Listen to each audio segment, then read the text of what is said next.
Welcome to Florida Focus, a college football podcast. My name is Brandon. I'm a lifetime Florida State Seminole fan.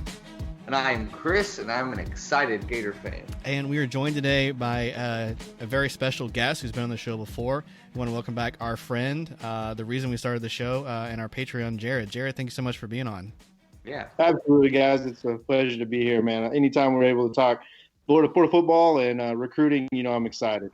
Yeah, so National Signing Day was just upon us, and we wanted to take just a little bit of time to recap everything. So we're going to start with the Florida Gators. Jared, I'm going to dive right in for you. How did they do in recruiting this year, and who are your top 5 guys that you have for this class?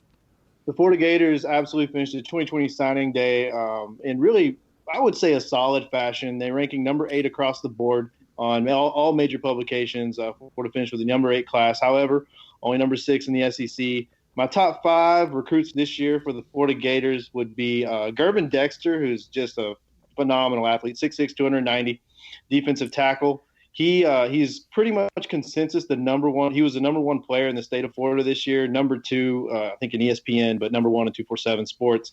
And then you have Derek Wingo, the 6'2", 210-pound linebacker. Xavier Henderson, Florida fans will recognize the name Henderson, obviously, with CJ departing to go to the NFL. His little brother, Xavier Henderson, now on campus. Big-time get for the Florida Gators. Fills an immediate need at wide receiver, 6'3", 180 pounds, the lead athlete. Jahari Rogers, cornerback from Arlington, Texas. He was the number 7 overall cornerback in his class from a composite standpoint, number 5 on some publications. But he's a huge addition to the Florida secondary. And then, of course, Jaquavion Fraziers, who really shot up the rankings, started out as kind of an unknown, was someone that Billy Gonzalez was Florida wide receiver coach was able to get on early, and then really just had a great season, had a great camp season at the Under Armour game, had a great week of workouts, and really shot up the rankings. And they look for big things from him. 6'3", 190 pounds. He's going to be definitely a jump ball guy, but just enough athleticism, enough speed to really be a force in the open field there. So those are probably going to be my top 5 recruits from this year's class for the Florida Gators. Okay, very good. So out of the guys that the Gators were able to sign this year, do you have these are the ones that are probably the most important or filled in some gaps that were needed on the roster? Absolutely. If you guys watched Florida Gators at all this season, then you saw kind of the woes they had in the run game, and you absolutely know that there was issues. Watching Michael Piron at the Senior Bowl really dominate in his showing showed that the Gators absolutely had a dynamic back, but were not able to give him the help he needed up front. So really, when you jump into the top 5 most important recruits for the Florida Gators, I look at 2 offensive tackles. Isaiah Walker Jr., adding some much needed athleticism position. The guy's got great feet. He's 6'4", 309 pounds. He's a 15th ranked offensive tackle in his class. So Isaiah Walker was a major pull for Dan Mullen, the Florida Gators. John Hevesy did a great job of his recruitment, pulling him out over LSU and Georgia. And then Joshua Braun, who I actually think he's ranked lower than Isaiah in the rankings, but I actually think he's probably going to be on campus or get on the field a little sooner. He's 6'6", 335 pounds. And all the rave during the bowl practices was that Josh Braun was absolutely just pancaking people. So the kid goes, from homecoming playing football to steps onto bowl practice for Florida and just starts annihilating scout team guys. So wow. I think Josh Braun's going to be a guy that can slide in and play some huge minutes for Florida. Gervin Dexter, who I mentioned as the number 1 overall player in Florida in some publications, I don't know that he's necessarily a need, but when I look at importance, I also look at statements, right?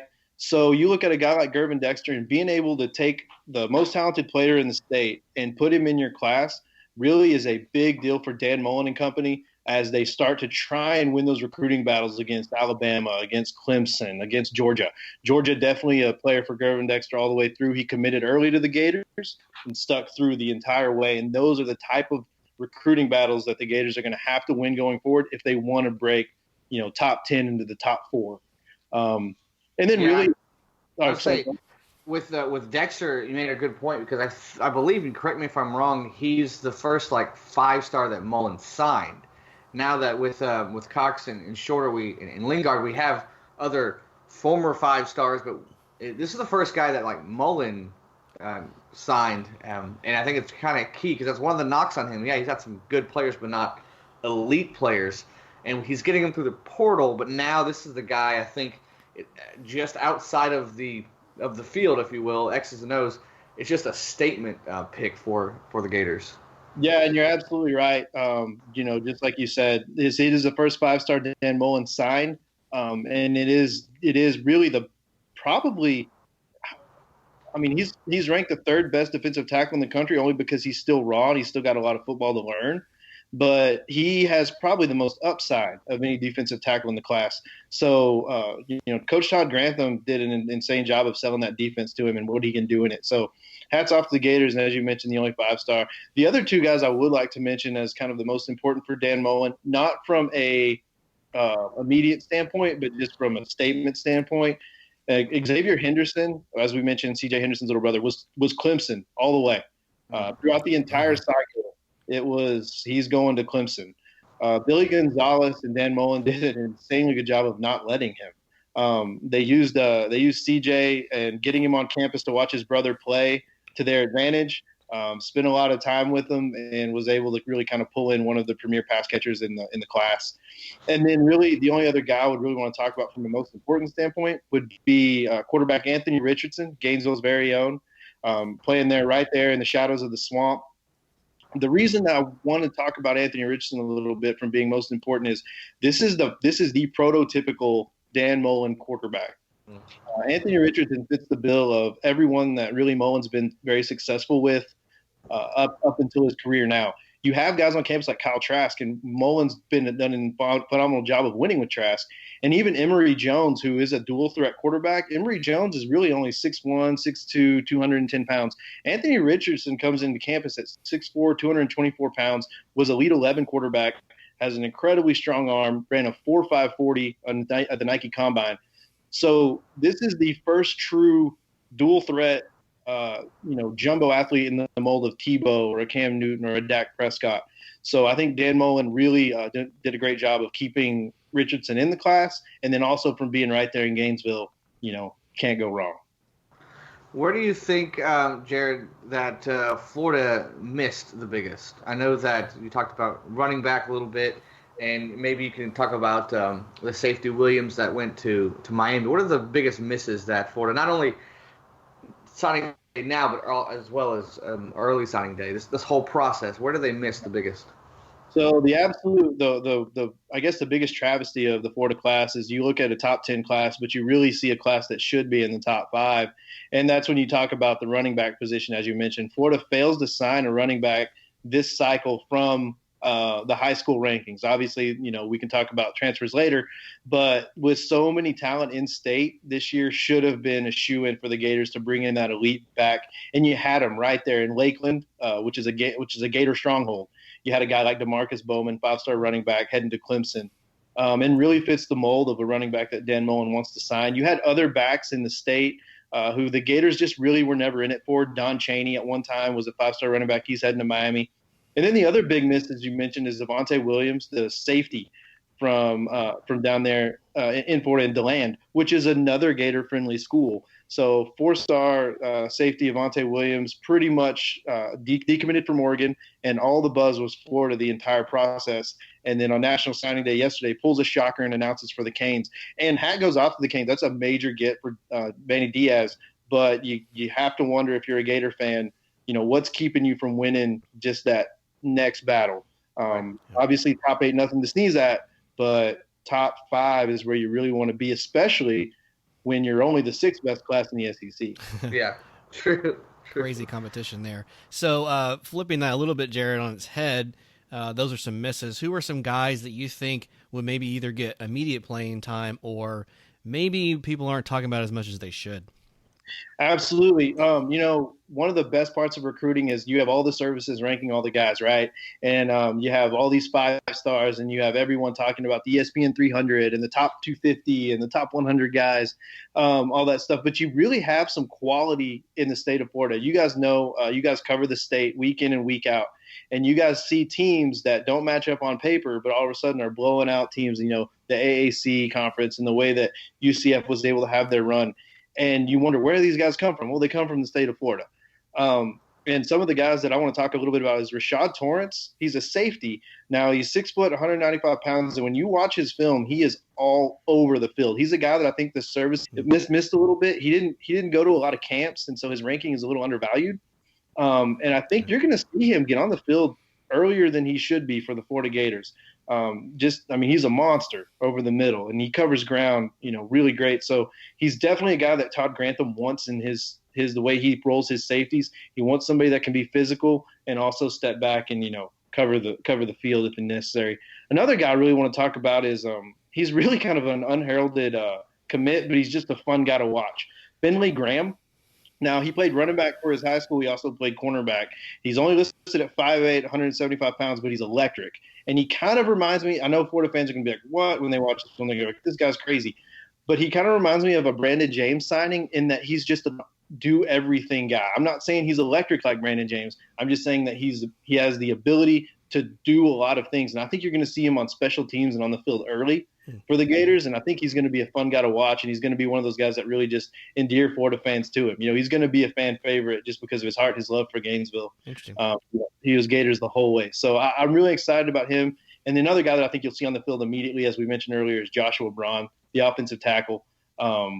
He's just too big and too athletic, and the Gators just have such a need on the offensive line. I don't think you can keep him off the field.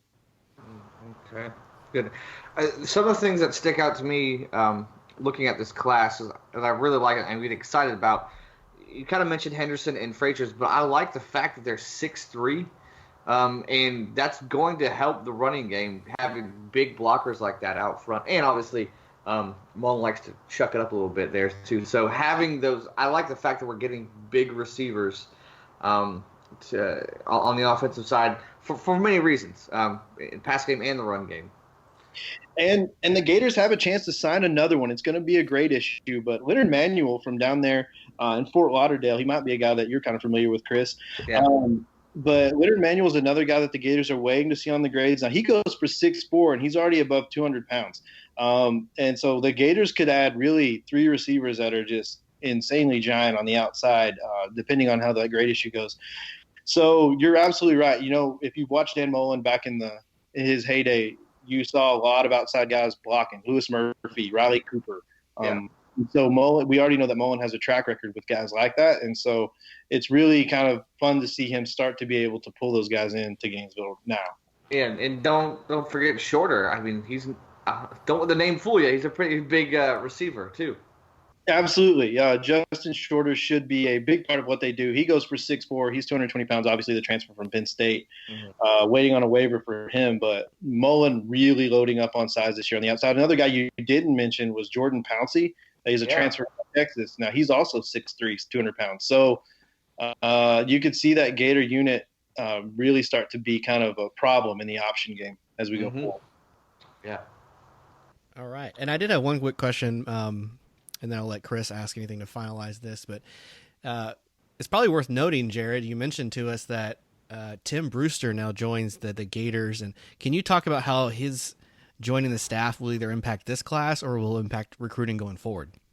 Yeah, so Tim Brewster, the state of Florida fans may know a little about Tim Brewster because he's done such a good job of recruiting it over the years. He's going to join the Florida Gators as a tight end coach. He's going to leave Mac Brown and UNC. He's going to take the tight end coach position at the University of Florida. And Florida State fans should be very familiar with what Brewster is able to do on the recruiting trail, as a lot of Jimbo Fisher's 2013 national championship was built on the back of Tim Brewster's recruiting efforts. A guy by the name of Dalvin Cook Brewster was very instrumental in bringing him to Tallahassee. And the 2021 class, this next class in Palmetto High School, South Florida, a lot of Miami is just loaded with talent. So you look at a Brewster who's an ace recruiter who knows the state of Florida, and with a talent-rich area like this, I mean, this really is a very important addition for Dan Mullen and company, bringing on a guy like that who they really don't have on their staff right now. And the big thing with him is even he does jump around a lot, and he's had a lot of positions at a lot of different schools. But even if he's only with you for 2 seasons, the impact that he's going to have on this class, that's what you really need to go from that top 10 to that top 5. All right, very good. Chris, any final thoughts on the Gators and before we move on? I know that it's tough to put a grade on it because of the transfer portal and who's going to sign and who's going to be available and eligible, I should say. But at this point, and we'll put the portal to the side there. At this point, what would your grade be for the Gators? Yeah, Gator fans are actually probably going to be pretty mad at me with this grade. But, a top 8 finish, like I said, is great. But you're only coming in 6th in the SEC. And if you listened to me last year, I harped on how you finish in your conference. Mm-hmm. So only finishing number 6 in the SEC with your rival Georgia finishing number 1 in the SEC and failing to sign a running back in talent-rich Florida, I'm going to have to give the Gators a B because you can't bring it down. Now, what they've done is bring a ton of talent, but you can't miss the one position that everyone's looking at. So if you don't count the portal, the Gators solid B, and I would teeter on saying B- even with all the good they did. Wow. That's one big knock on Mullen. He's done a lot of great things for the program on and off the field, getting the fan base riled up. But recruiting's always been one thing that he's been okay at. Everything else he's excelling at. But that's the one thing he's just been, it could be better. Right. And I don't, here's my bold prediction though for 2021. I don't feel like that's going to be an issue this time next year. We may be talking about 2021 signing day, and you may be talking about a top 2 class for Florida. So the way things are shaping up early. Oh, okay. That's good news. I like that. Okay. Well, thorough as always, Jared. I appreciate the take there. We did want to go ahead and move on, if that's cool, to the Florida State Seminoles. Mike Norvell, the new coach coming in just about 2 months ago, gets his first signing class. How did the Noles do in 2020? Who are some of the top guys that they signed? Yeah, absolutely. You want to jump into the Noles class. Mike Norvell did an incredible job of coming in and really salvaging that class. And what I thought he did was he really hit some guys that he needed to get. And you look at a guy like Demore Tate, 5-star cornerback, 6'1", 189 out of Freedom and there in Orlando. That's a huge get for Mike Norvell just because you need that sort of athleticism on your corners and you need that sort of swag. You look at a team like Florida State over the history has an insanely rich cornerback, just personnel. Yeah. And then the history of that position. And I think Demore Tate can step in and be a guy that could do that day one for them. And I think they need that. Another guy I want to talk a little bit about is Chuba Purdy, the quarterback from Gilbert, Arizona. Now, he really came to Florida State because of Mike Norvell. And Mike Norvell recruited him, and I think it's important to get your quarterback in your first class. I don't know that – and I think Dan Mullen did that with Emory Jones to a degree, but I think Norvell did a phenomenal job of getting him. He's a 4-star quarterback. He's the number 6 in the state of Arizona, the number 7 at his position, dual threat quarterback. And you can't, if you're the first-year head coach at a place like Florida State, you better get a guy that can be your single-collar year one, or else you're going to be in a lot of trouble. Another guy I want to talk about is Lawrence Tofill. Now, he's a running back, 4-star running back there out of Pinellas Park there in Largo. And if you watch Florida State this year, you saw Cam Akers just have himself a year. And as he departs, you need some guy that can step in and bring you some dynamic, some really just dynamic playmaking ability. And Tofill fits that bill. And I think he's going to be a guy that's also going to be able – you're going to see a little bit early. But he's another guy that I think is really important to the Florida State class. And then to round it out, Brian Robinson, wide receiver from Palm Beach. He goes for 6'1", 185, very dynamic playmaker, very sure-handed. I think he's going to do some great things in the Norvell offense as they sort of open it up. And then another guy on the defensive side, flipping back, is Janarius Green-McKnight.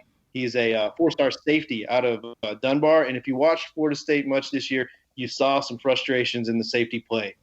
I know a lot of my Florida State friends would send me clips, and he's like, what is this guy doing?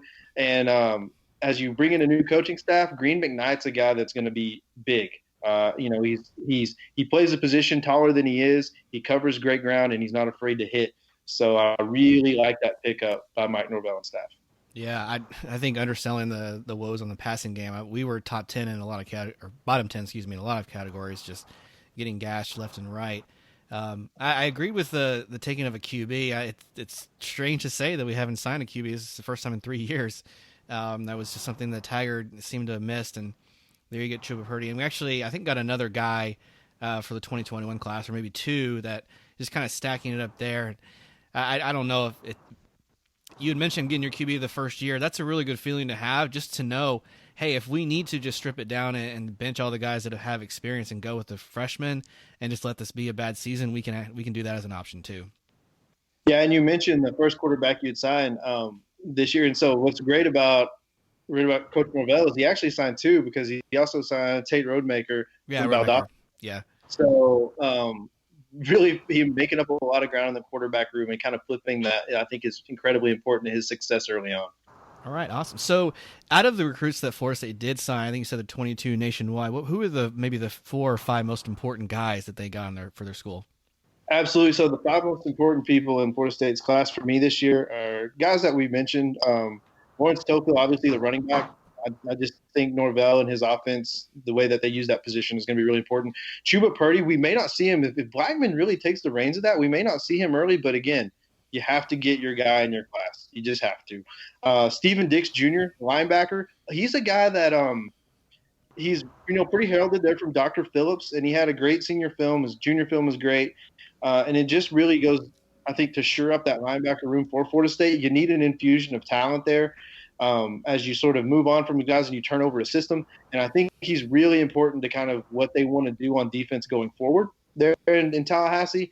So you need a guy like him that can man that outside, and you can kind of play in a couple different spots. The other guy I want to talk about, and Florida State fans will know why, is a guy named Zane Herring. Now, he's an offensive guard. So I just think that you have to get some offensive linemen in this class. And that's why I'll say that Robert Scott, from Conway, Arkansas, would be my 5th most important player of the class, because he's an offensive tackle. He's 6'5", he's 305 pounds. Not highly ranked, but he has the size and the tools you need. So as you get him some coaching and he's able to transform that, I think that those 2 offensive linemen are going to be instrumental to what Florida State needs going forward. Absolutely. Cannot undersell the need for offensive linemen. Chris made a comment on the season recap. You had Cam Akers go off this season. Imagine what he would have done with a good offensive line, or even just an average one. He could have had Chuba Hubbard type of numbers at Oklahoma State. Absolutely. What did Florida State miss out on this year? Yeah, so I think a couple of names would come to mind that would be a little bit frustrating, is a guy like Malachi Weidman. Now, Malachi Weidman is just a phenomenal athlete, a wide receiver, ultimately going with the Tennessee Volunteers this year. And the reason I think he's kind of a miss for Florida State is because as Mike Norvell's offense is just very dynamic. And I don't know if you guys have spent a lot of time watching Memphis and what they do, but Norvell loves to mix it up his personnel and loves to have those guys on the outside and inside that can kind of create mismatches with linebackers, create mismatches with safeties. And I think that for me, Malachi Weidman, if I'm a Noel fan, he's the guy that I'm like, man, I really would have loved to see him suit up in that garnet and gold and see what he could have done for my squad. So that's probably the biggest miss, I think. Another miss, and Gator fans would even remember this name if they follow recruiting, would be Morven Joseph. Now, Morven Joseph's from Lake Gibson, there in Lakeland, and he was committed to the Gators for much of the cycle. He decommitted from the Gators and committed to Florida State. He's 6'2", 220, and he's a defensive end, but he can also play like that 3-4 linebacker position. He's very athletic, very explosive off the ball. And so Morven Joseph was committed to Florida State when Coach Taggart left or was made to leave. And Norvell came in. Joseph actually decommitted, ended up signing with the Vols. And that's another miss that I really would have liked Florida State to have, just because it's a lot of talent and you know what their history is with defensive end there and their need for that. So I think that's kind of a miss from a Florida State fan. Also, he's a guy that I would really love to see on my squad this year. Okay. Yeah, Weidman was one, and we were talking about it earlier. I'm not surprised he decommitted. We kind of saw it coming because he just kept visiting after he said yes, and National Signing Day didn't surprise me. But you're right, that would have been a good one. I had a quick thought on some things I thought Florida State did well, and then I'll turn it over to you to ask the same question. I was glad to see that Florida State was able to still hold some retain some recruiting ground in the Central Florida area. So like 2 guys from Orlando. You still have at least some good recruiting presence with Odo Haggins with his defensive line recruits. But what else did you see that maybe there's some guys we got that Florida State fans don't know about, they should, or some maybe guys that we see on the field next year? Absolutely. So one guy that I think that Florida State fans are really going to like is Corey Wren. He's from John Curtis there in New Orleans. He was committed to Georgia for a long time. Now he's listed as an athlete, has the ability to play slot receiver, has the ability to play running back. And I think Florida State fans are really going to like what he brings to the table. Only ranked nationally 451st, but Corey Wren is just a phenomenal athlete and has performed really well against elite competition. So I think Florida State fans may not really know his name yet because, you look at a guy like Tophil, who's a much bigger name, and they're local. But Corey Wren's a guy that I think they're going to be very pleased with. Another guy that I think that Florida State fans are really going to just kind of enjoy seeing on the field, but is Ja'Kai Douglas. Ja'Kai Douglas, also a little undersized at 5'9", 187, but he was a 4-star, nationally ranked 286. This guy is a speed merchant. I know Chris loves that term. Yes, but I do. This guy is a track star all the way, very dynamic in the open field. And as you see kind of what Norvell's able to do with some of the speed in their offense, I think Ja'Kai Douglas is a guy, like I said, who could probably get on the field even early for Florida State. I agree that Tophil, by the way, that's spelled Toafil. Yeah. That he came in. If the Sun Bowl was any indication of the run game Florida State's returning, then they are in big trouble in that position. The leading rusher going into that bowl game had like 26 yards because Cam Akers sat out and then Laburn didn't play either. And he's coming back and forth, and I don't know if he's even reliable for next season. So to finally get some guy there, and we know how important running backs are for Norvell's offense, then that's a big one. I guess last thing for you, Jared, is a question. Given that Florida State is transitioning again, new head coach, second time in 3 years, you got recruits going. Did they do well compared to the field, or is this still like Florida State has a lot of catching up to do? I think that's kind of like a two-part question. What I think Coach Norvell did a great job was putting a class together. You come off a pretty disappointing season, back-to-back losing seasons. I think what Coach Norvell did was go out and get some players who put on the field.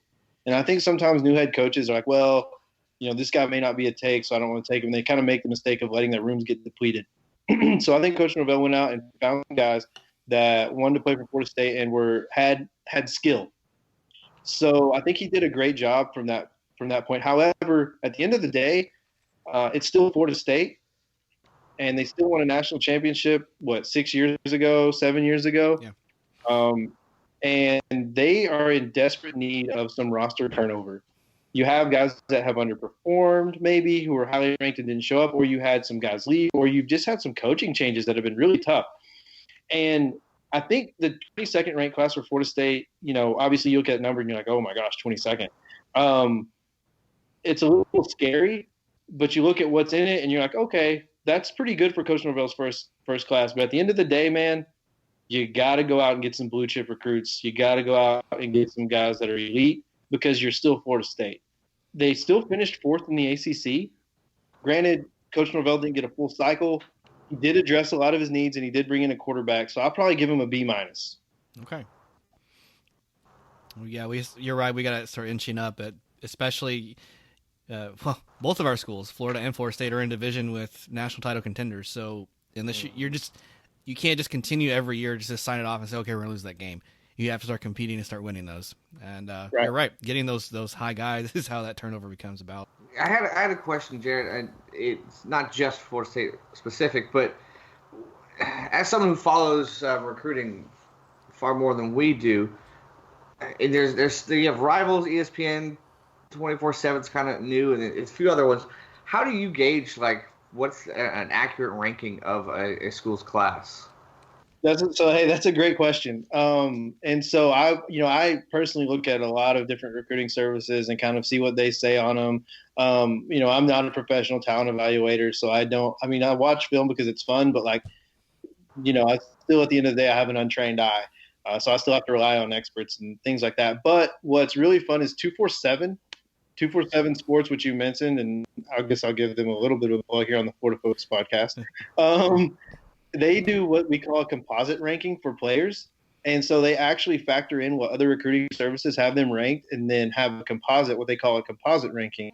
So you have a guy like Demore Tate, who on 247 is I think the number 4 cornerback he's the number 3 cornerback. I'm sorry. He's the number 34th player.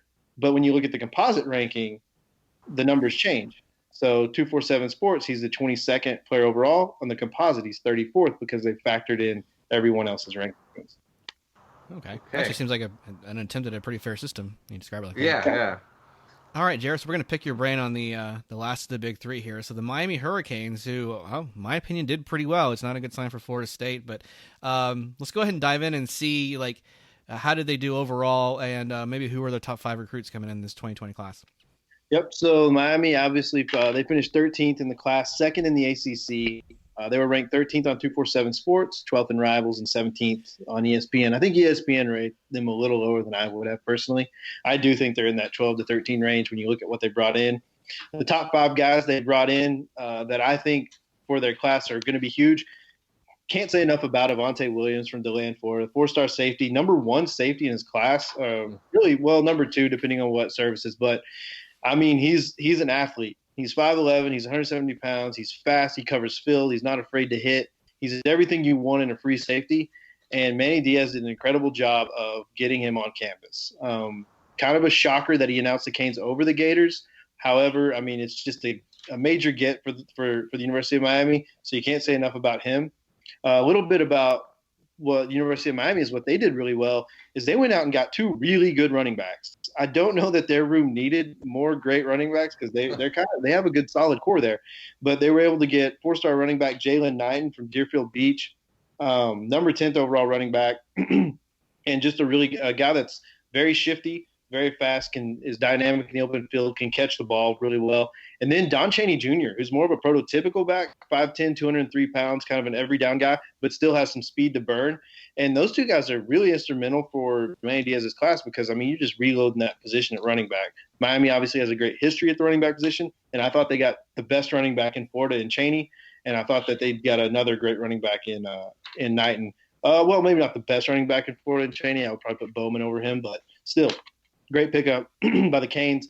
And then Jalen Rivers, if you want to talk about Florida State's woes in the offensive line, you can definitely talk about Miami's woes on the offensive line. Yeah. And Jalen Rivers is a major part of their class, offensive tackle. He's 6'6", 331 pounds.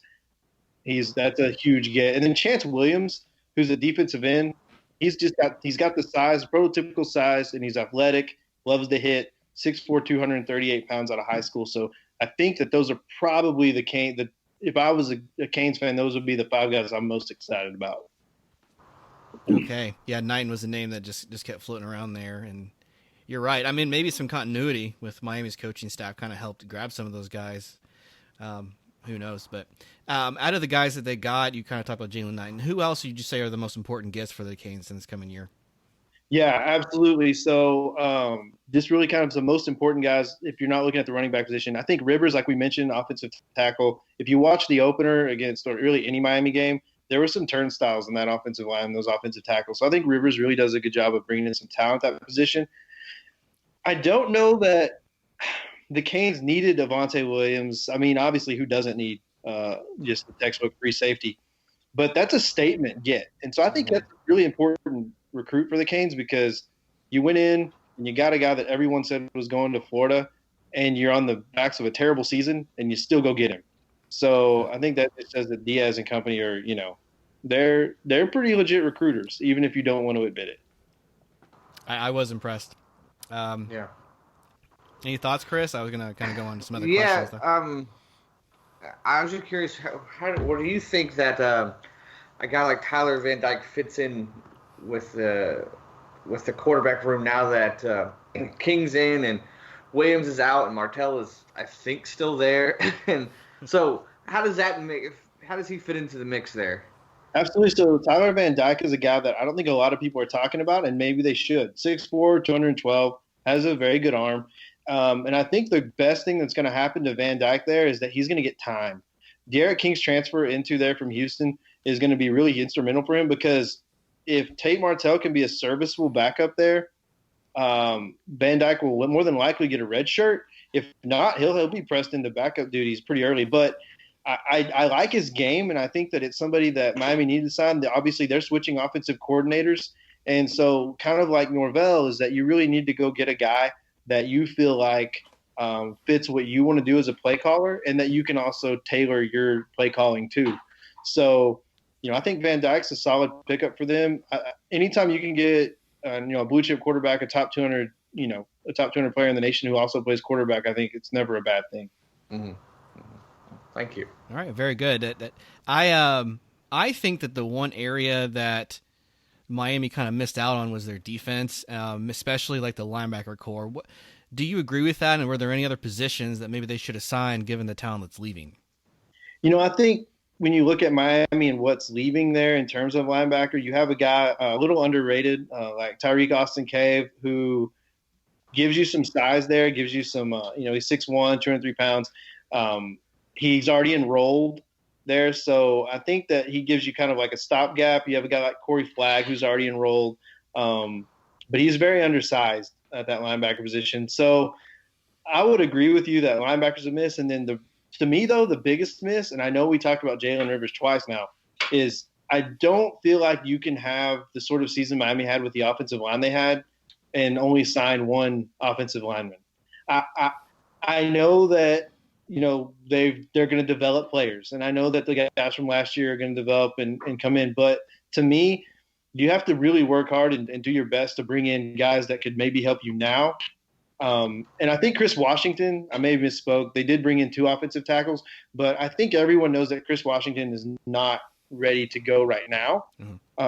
He's still undersized. He only weighs 260 pounds. And so he's going to need a year of development. So he's probably not going to be able to field in 2020. So you've signed one guy that can help you, and I really think Miami needed to do more than two linemen in this class.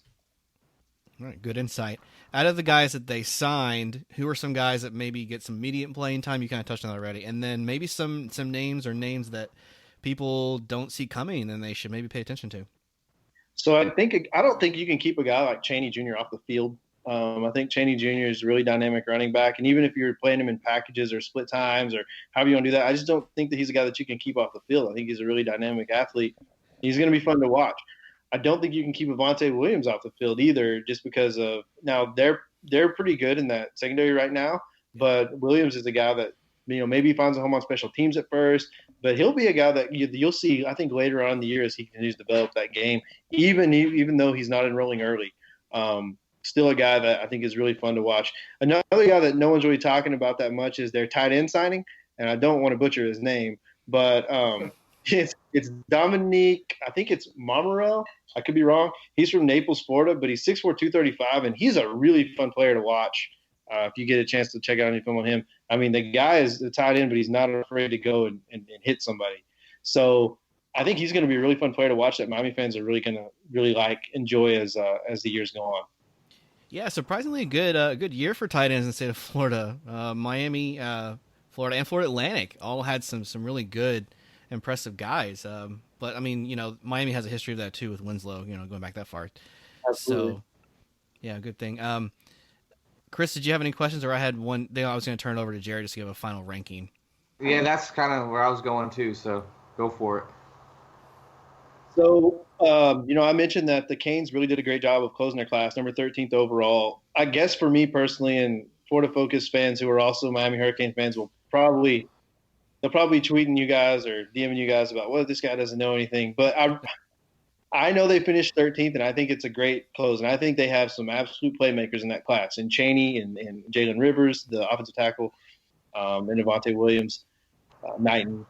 But they're so top-heavy in that class where you have those 4, 5, 6 guys that I think are going to really be phenomenal. And then after that, I think there's a significant drop-off. I do think a guy like Jalen Harrell, the safety, will be a phenomenal athlete for them eventually. But only signing 2 offensive linemen, one's a project, really striking out on all the elite linebackers in the state and kind of around the country. And then I just don't see any way that this class is above a B-, even given what they were able to do at certain positions. I don't think they did enough at the positions of need to merit a higher grade. Okay, so B- is across the board, seems like. Yeah, I know. But I know Florida Focus fans will probably be like, this guy's crazy. But, I mean, I have to grade it based on what you needed and what you signed and then how you finished in your conference. Now, Miami did finish, like I mentioned, they did finish number 2 in the ACC. But when Clemson's, number 1 or 2, and something we don't talk a lot about. Clemson's class average is almost 10 points higher than Miami's. So Jeez. Miami's class average, which I don't want to confuse any listeners, but the average rating for Miami's players would be 89% or something like that. Clemson's is all the way up 92, 94. It's there's a big gap. So, nationally 13 is great, and Miami's schedule was set up for that, but they needed to do more. And then when you look at the Gators, they're, obviously missing a running back, like we mentioned. And then with Florida State, I think Norvell saved their B- class from easily what could have been a C- class. Okay. Very interesting. I'm very curious to see how long it takes Miami turns into wins. We're going on, 20 years at this point. They just have underperformed. Ever since joining the ACC, they've just never turned this talent into even division titles, and it's really confusing as to why. Right. Yeah. Anyway, I'll continue on before I take more shots at the Canes. The other schools in the state of Florida we wanted to cover, and these will be a little more high level for our community. Jared, talk to us about the UCF Knights in Orlando, how their recruiting class went this year. Yeah, so UCF, obviously you guys know, UCF has kind of been a little bit different. With Scott Frost leaving to Nebraska, their class is really – I don't know that they've really went unchanged with what they were doing. We talked a little bit about them last year, and we talked about kind of where they recruit and where they fall in the national rankings. All the way back at 70 this year, they are able to sign 20 guys, so they were able to take a full class. And the crazy thing about UCF is they just stay finding guys that can play and perform higher than their ratings. So some guys I really like for UCF, I don't know that I'll do a top 5 for them, but some guys I really like for them and I think are going to be pretty good is a wide receiver. I believe it's pronounced Zacchaeus Cradle. He's from Carver in Columbus, Georgia. He's 6'4", 195, and he's going to be a monster there in the AAC in years to come. I think he's going to be a problem for those opposing defenses. And then a guy that I really kind of like also is it's Zach Marsh-Wojan. Now he's a JUCO tight end, but he's 6'5", 245, and I think he can do a lot of things that are really dynamic for UCF in blocking and pass catching. I think he's going to be a guy that they're going to really like. And then another guy I like is Kendrick Wilson from Norland, Miami, Florida. He's a defensive end. He's already 6'5", 235, and I think anytime you can get that sort of size and athleticism coming from high school, I think that's going to be fun to watch. All right, yeah, it's I kind of agree that it is kind of maintained, and yeah, you kind of said last year, just compared to the other talent they have been doing really well. The American took a big jump forward, and I know that Cincinnati's been nailing it on the recruiting channel. It's starting to pay off now with Luke Fickell.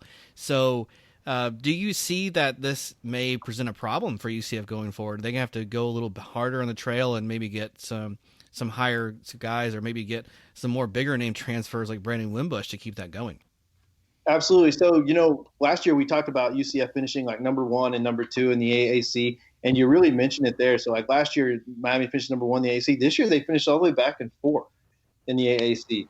I think UCF is really going to have to do a better job of finding that talent in Orlando, the talent that maybe they're not quite a take for Florida or Florida State or, the University of Miami, but they're willing to stay home in Orlando and play some really good football. And I think that there's so much talent in the state of Florida that UCF has a really good chance to improve upon that this year.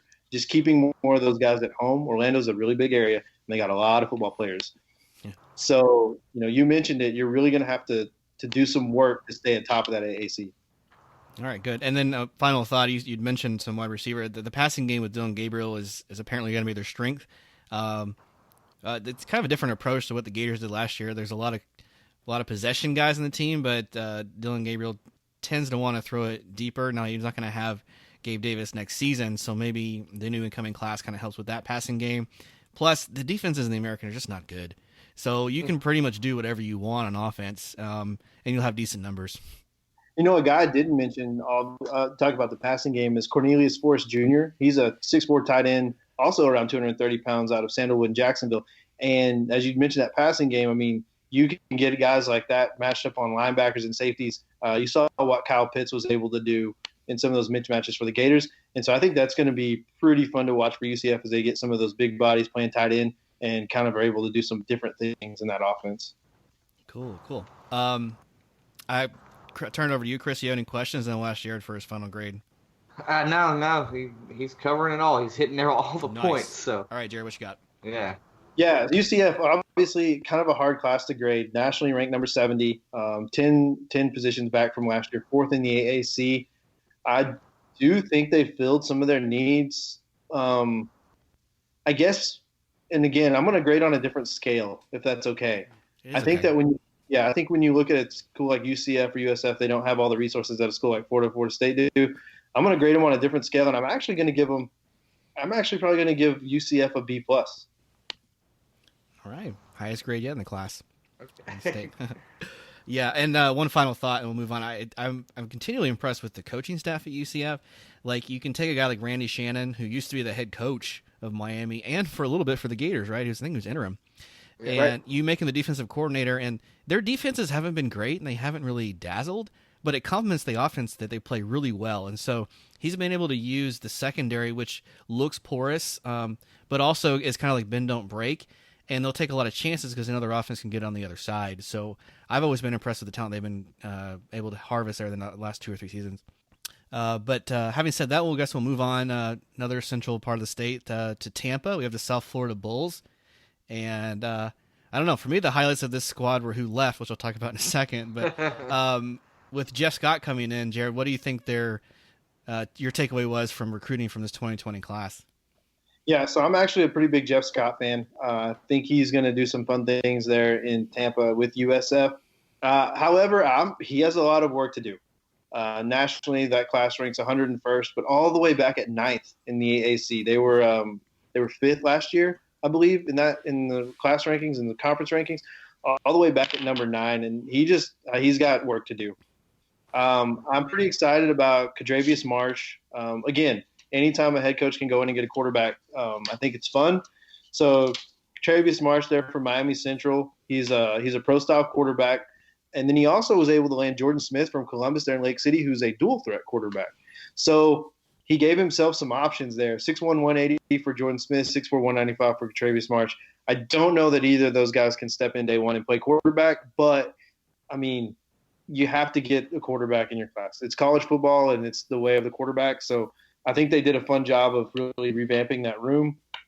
And then another guy I really like for them, just from like a playmaking standpoint, I would say, is weak side defensive end Tramel Logan from Booker T there in Miami, Florida, 6'2", 230. And I think that he has the athleticism and really the size to kind of step in maybe early and be kind of a fun guy to watch there as he anchors maybe one of the ends, maybe one of the linebacker spots. Okay. I'm going to say a quarterback can come in and play right now. There's no offense to the guys on the roster, but you can't get any worse than what they had. Yeah. I think that, I don't know that Charlie Strong mailed it in, but I don't think he left them in a very good place. I see.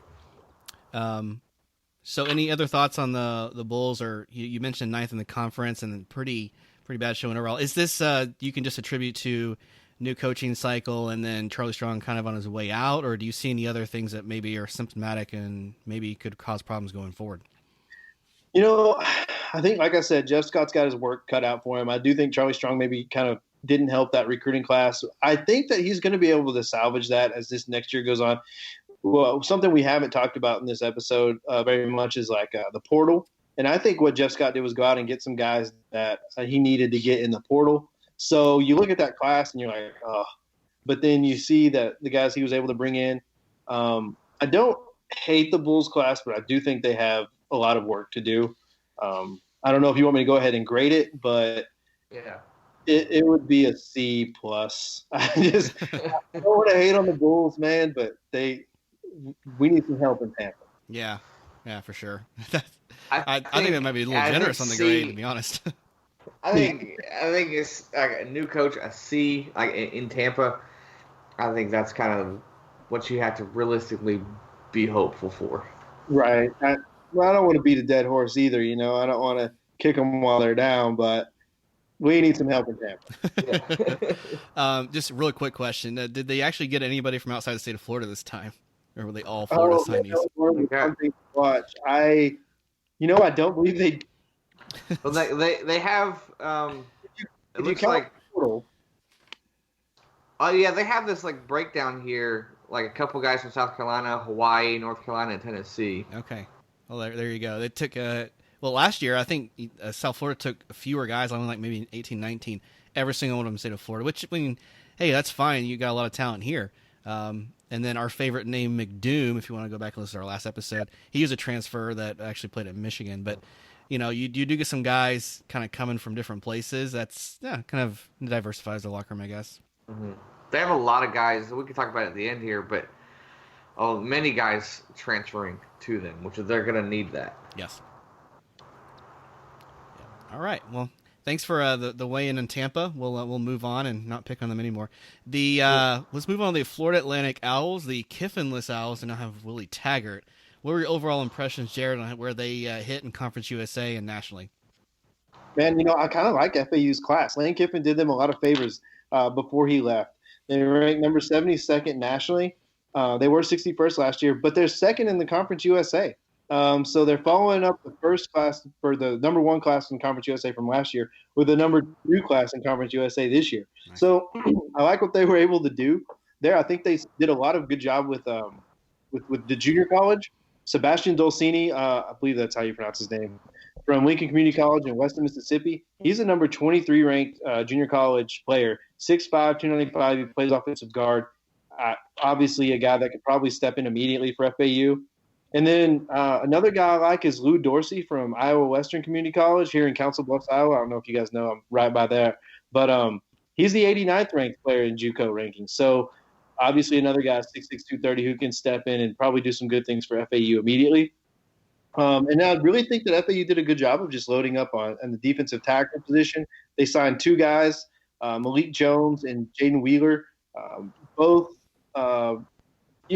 pretty good signings for a school like FAU. One's from Zephyros Christian Academy. I think that's where he's from. And then the other one from Berrien in Nashville, Georgia. So I really think they did a good job of just hitting some, defensive and offensive line positions. They signed 2 defensive ends that I really like. Chris Jones from Coconut Creek. They're in Pompano Beach. And then Marlon, I believe it's Kraku from Sprayberry, Marietta, Georgia. Both of those guys, I think, are going to be big time for FAU going down the stretch. Now, with Taggart's high-paced, high-powered offense, who do you think fits into that the best? It's a tough question for me to answer because I don't know that I know what the Gulf Coast offense is. Okay. True. And it's no knock on Willie Taggart. I did watch him be very successful at USF and turn that around. And I did watch him at Oregon, so I can't hate on the guy too much. I think a guy that will do what he likes to do is Jamarquise Johnson from Berrien, from Nashville, Georgia. He's a 6'3", 204-pound wide receiver. And so I think that he could probably slide in and help them out. And then obviously, we have talked about the portal a little bit, but a name Florida State fans may recognize is DeMarcus Adams, who's a wide receiver transfer, who also obviously having familiarity with Willie Taggart's system could be maybe slide in maybe early if he can get eligible. Okay. And then just another fun fact about FAU's class is they did sign a cornerback named Peter Warwick from Marietta, Georgia. Okay. And I just thought that was funny. Yeah. How about That's really cool. Yeah. That's pretty neat. So real quick note on the Gulf Coast offense, when it works ideally, Jared, it's supposed to be run, heavy run, and then you pop a long pass.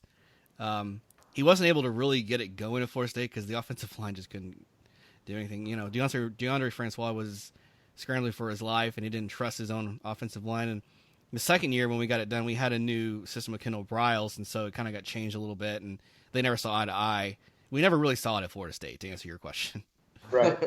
But any final thoughts, Chris? And we'll turn it over to Jared for his final ranking. No. Impression. Okay. I'm good. Yeah. Again, tough to rank this class. 72nd nationally, but number 2 in Conference USA. They did address a lot of their needs on the defensive line. They did bring in a lot of talent for FAU that I think could get on the field early. It's tough. We'll say without transfers and without the portal, I'll give them a solid B. Okay. Okay. Shade better. I didn't know they were only 2 spots behind UCF. That is very interesting.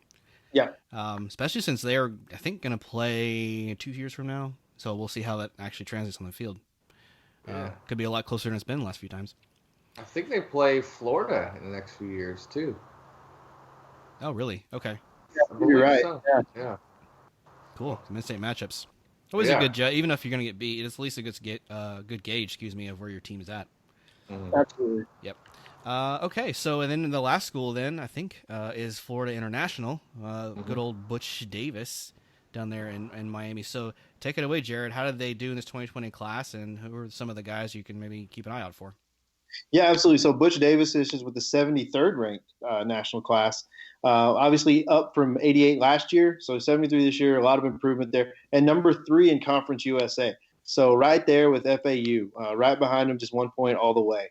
So I think that Butch Davis, obviously, we know his MO as a coach. A lot of Florida football fans in general in the state are very familiar with Butch Davis and what he's been able to do. And I do like his class quite a bit, actually. A.J. Mathis from Largo, Florida is an outside linebacker who I think has tremendous upside. And then a running back, they signed 2 of them. They signed Eric Wilson and Kawan Owens. They're both, 5'9", 5'10". Kawan Owens is a little more athletic. They're from Miami Central. He's got to put on some weight, but he's very athletic. And I think that Butch Davis will find ways to, get him the ball as we come down the stretch. And then another guy that I really like for their class would be Eric Wilson. Or sorry, I already mentioned him. Would be Jose Mirabel. He's an offensive guard. He goes for 6'4", 285 there from South Dade. And I just think that you need those hometown guys who have the size that can contribute early and have just enough athleticism to be molded in Division I prospects. And so I think that Butch Davis did a pretty good job of getting some players he needed to get to really keep pace there in their conference. Excellent. Yeah, I mean, you're right. They're keeping pace there, and it's really kind of sad that we saw the drop off that they had last season. With the running backs he bring in, do you think it's going to be like a run heavy type of offense? That's what he's going to do, maybe with Morgan a little dinged up or maybe leaving soon. I mean, he already has Jones, who is like a brother of Dalvin Cook, who chose to go to FIU instead of another school. Is that kind of what he's maybe targeting now? That's what kind of my sort of guess would be, is that Butch Jones is kind of laying the foundations for him to be able to run the ball in some form or fashion. His offense is a little, I guess I would say it's a little dated, but it's still very effective, especially if he can get the guys that he can on the offensive line and get those running backs and find that hot hand and have enough change of pace in there. It seems like Butch Davis really wants to run the ball, and it seems like he's recruiting to be able to do that. All right. Yeah, I know there were rumors that he'd go to, he was being interviewed for Arkansas, but I don't know. You think a guy's too old, then Mac Brown is hired at UNC, so who knows? I'll turn it over to Chris if you had any final questions. If not, we'll let Jared do his final ranking. Yeah, I was very curious to see where you think they end up, because, like you guys said, they kind of took a step back. But despite taking a step back, it seems like the recruiting was still solid and still going in the right direction. Yeah, so they signed like 5 offensive linemen, I think, maybe 6. But they signed 5 offensive linemen in this class. It's a really complete class. They address a lot of needs at linebacker, and they address a lot of needs on the offensive line, as well as brought in some guys who, on both sides of the defensive end, from Pahokee and then from Apalaka, Florida. So some guys that have enough size. So I really don't have an issue with FIU's class or what Butch Jones was able to do. As Brandon mentioned, they had, not the best season, and what they were able to keep pace there with Conference USA. So I would probably give them a solid B, maybe even a B+. I would maybe like to see just a little more help in the secondary in this class. But, I think probably only 2 players that I think will end up in the secondary from this class. I would like to see that room just a little more athletic, but I would probably give them a solid B in this one. Well, great knowledge, great takes, Jared. Thank you so much. We did want to round off the episode with a couple of questions just in general about recruiting. We talked about it a lot, so here's our window, the transfer portal. High level with schools, how is it affecting the grades? And we allowed you to give the grade without it. So are there any schools you think are going to hit it hard? And what do you envision between now and maybe by the time spring or the fall hits us that it's going to impact the schools that they're getting players to? Absolutely. So when you really look at the portal, and I hate to pick the home team here, but when you really look at the portal, you look at Dan Mullen, who has become the wizard of the transfer portal. You look at Adam Schuler, a guy that's been a multi-year contributor there, a defensive tackle for the Gators. He came from the portal from West Virginia. You look at a guy like Trevon Grimes, who's going to step into a starting role from transferring in from Ohio State. Dan Mullen has really used the portal to address needs exactly when he needed to and exactly how he needed to. And the Florida Gators have done a great job again at using the portal for their benefit. Getting 5-star running back Lorenzo Lingard transfer from Miami, getting 5-star wide receiver Justin Shorter from Penn State, and 5-star outside linebacker / defensive end Britton Cox from Georgia are all guys that are going to be able to help the Gators a lot coming forward.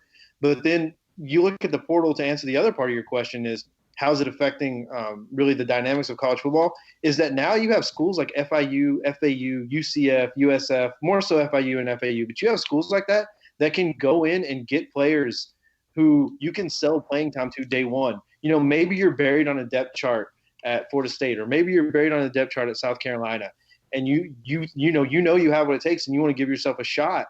You go to a school like FAU and FIU, you can step on the field immediately, and all of a sudden legitimize that roster. So I think the portal could eventually maybe even the playing field to a degree, and really help out some of those schools in like the Conference USA or the AAC, things like that, where you can get guys who can step in and really contribute day one. But the portal's definitely an interesting thing. I know that they're talking about waiving the eligibility waivers and that you get one free transfer, and I kind of hope they don't do that. I know it's a personal note, but I don't want to see a free agency in college football. I know a lot of people do, but I think that schools are using it really well. I think Miami's another school who's been able to address some needs. Now, all their transfers haven't panned out. You've got a guy like Tate Martell, maybe he's a quarterback, maybe he's a wide receiver. Yeah. I don't know. I don't know that that's a great transfer. And maybe that's Tate Martell's, maybe Miami wasn't the best fit for him, because he could be playing in a system like maybe Willie Taggart's right now and be very, very, very successful. That's a good point. Yeah, it seems like in years past it was just signing day in February. But now there's like 3 phases. You have early signing day, the transfer portal, and then signing day. And it's kind of weird. And I think we're all still trying to figure it out. Maybe you could help me out a little bit. I was under the impression that the transfer portal, when you transfer, you automatically had to sit out a year. And now I thought the transfer portal did away with that already. So I was very confused when this guy's transferring and he may or may not have to sit out a year. So I was very confused as to how that works. And can you clarify if you happen to know? Yeah, so there's a lot of factors into it, and nobody knows what the NCAA does or why they do it or how they do it. So the best way I can really break it down, I guess, is that there's still a period where you have to sit out unless you can get a waiver granted by the NCAA. Now, you look at a guy like Trevon Grimes, who was awarded a waiver immediately, or a guy like Van Jefferson from Ole Miss, who was also awarded a waiver immediately. So you have guys like that. And so as a Florida fan, I can see how you think, wait a minute, there's no waiver process. But there absolutely is a waiver process. And some guys get it and some guys don't. And it remains to be one of history's greatest mysteries. How and why that is. I don't know if you guys follow – well, I know you guys follow college football. And you may have seen the story about – I believe it was the tight end from West Virginia who wasn't granted a waiver, who had was it a family member or a relative, maybe father, who was diagnosed with cancer and didn't get a waiver. Yeah. And then you have a guy like Tate Martell who got a waiver. Yeah. So, or Justin Fields. Now, I guess Fields had some. Now, you do have a better chance at getting a waiver if there's shenanigans going on at your school that you're transferring from, or head coach leaves. So typically, if a coaching staff turns over, the NCAA will grant a waiver immediately, which is why Van Jefferson was able to get that waiver more than likely. But still, It's not consistent, and it's something I hope that we eventually can address. Okay. Yeah. Well, I guess as soon as we figure it out, they'll switch it up on us. So right. That'll be fun. Yep. And I mean, I'm glad you brought up the story. The West Virginia guy or West Virginia Tech, I can't remember which one, that had a family illness, but he did not have kind words to say to the NCAA after this was denied him. And then other times it can be granted immediately, and other times, like Jordan Travis for the Louisville quarterback transfer to Florida State, it took like 6 months for that one to clear. We were going into like the month of the season starting in August, had no idea if he's gonna be able to play. So like that, the timing of it too, Chris, just doesn't make any sense. Yeah. Who knows? One thing too, and I don't want to leave it out for Florida State fans, is that if Florida State fans want to check it out, the Seminoles did a pretty good job of using the portal this cycle. Coach Norvell, I thought, did a good job of addressing some offensive line needs with the portal. So, yeah. I mean, anytime that coaching change happens, hit the portal.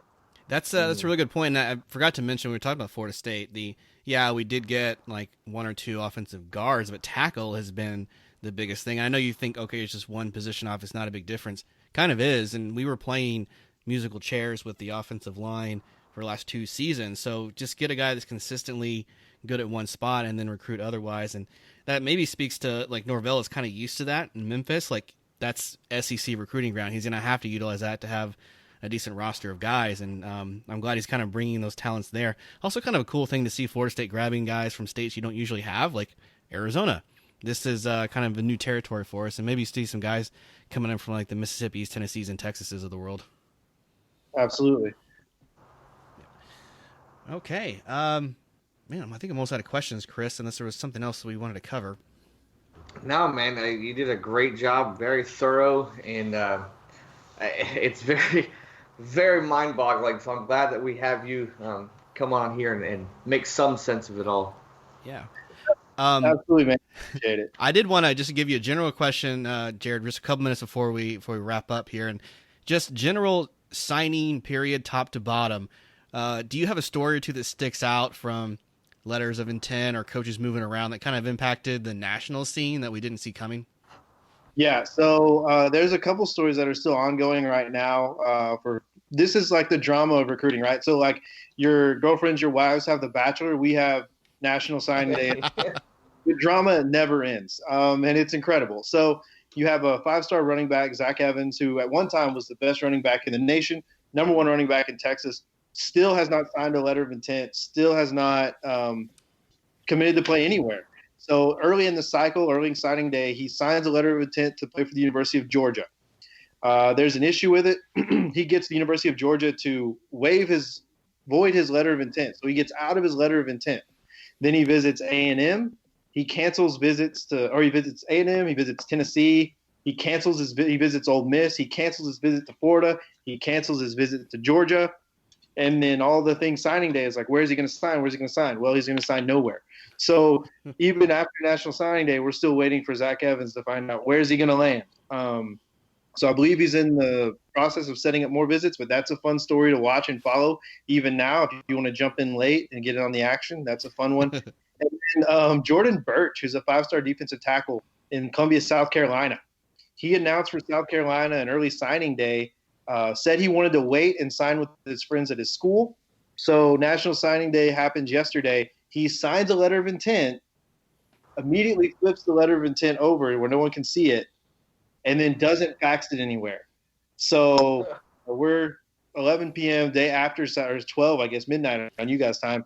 And Jordan Birch, letter of intent, still not faxed in to anywhere as of right now. So recruiting is always drama. It's always fun. Dan Mullen has a good quote about it that if a prospect tells you that he's coming to your school, he might be coming to your school. If he doesn't tell you he's coming, he's not coming. Very, very interesting. Yeah. That's what you get when you mean 18-year-old kids, and they're still kids. And I know sometimes we treat them as we see them or view them as adults, but they're really kids, and this is what you get. Yep. Yeah, I couldn't agree more. It's kind of unpredictable, but you're right. It kind of adds to the drama of it. It's kind of fascinating to see how it all plays out. I don't know. Just one thought I'm having with the transfer portal and the redshirt rule. and all this kind of stuff. Even when you're in recruiting and you maybe lose a guy, it's still important in my mind to keep that relationship because they have options now. So if a guy graduates and he wants to transfer and play immediately, he may just do that to your school because you talked to him 3 or 4 years ago. Or maybe he goes to a school, he doesn't get that playing time, maybe he has an injury, maybe he doesn't like the coaches after all. He felt like the recruiting was misleading. He may just come to you after all. So, he may sit out a season or he may get that immediate waiver. And, he never sign a guy out. Even with the commitments, that's something you see as 1 or 2 years later, they may be at your school anyway.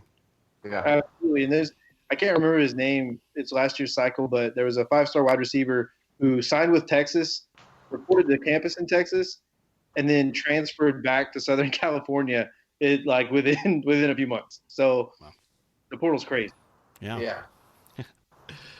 Man, okay. Well, any final thoughts, Chris, or questions for Jared before we start to wrap things up here? No, I just want to say again that we thank you for doing this, and I just like the fact that we're not in football season talking about college football, so yeah. I'm happy. Yeah, same for me, Jared. Thank you so much for making the time. Anytime, guys. I love recruiting. All right. Well, reminder to our fans and community, if you would like to be on the show or consideration to be a guest, patreon.com/FloridaFocusPodcast. We appreciate your patronage, Jared, and everybody else, Psycho T, and for Ingram. We appreciate that support. We'll continue to give you more and more content. Where else can they reach out to us, Chris, if they just have general questions or feedback? Man, you definitely want to go to FloridaFocusPodcast.com. Yeah. That is it. That is the place. You can find all that you need, way to contact us, listen to old episodes. That is the central hub. Go there. Absolutely. All right. Thanks again, Jared. This is Brandon saying go Noles. Go Gators. Go Gators.